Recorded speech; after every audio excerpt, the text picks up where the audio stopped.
करते हैं आप साहब दीन भैया के बड़ा परम मित्र, चाहे कोई कलाकार हो सबका सम्मान करते हैं। बाबू जी के चरणों में बिरलाल कोट को प्रणाम करता है।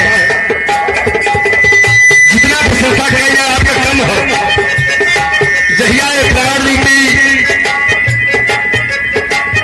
शरीर रूपी पीड़ा से प्राण रूपी पंछी उड़ जाइए अगर मोल ना हो। लोग एक नैहर नगरी बतावलन, परमात्मा के दरबार के शास्त्र नगरी बतावलन। बोलिया उठा चले है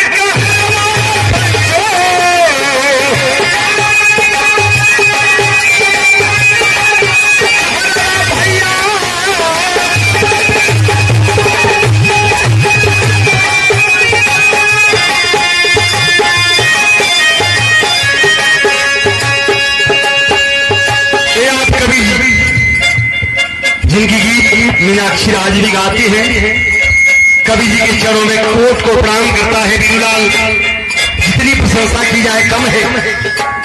आपकी लेखनी बनी रहे माँ सरस्वती की कृपा है। एक बार जोरदार ताली से कवि जी का स्वागत कर देंगे आप।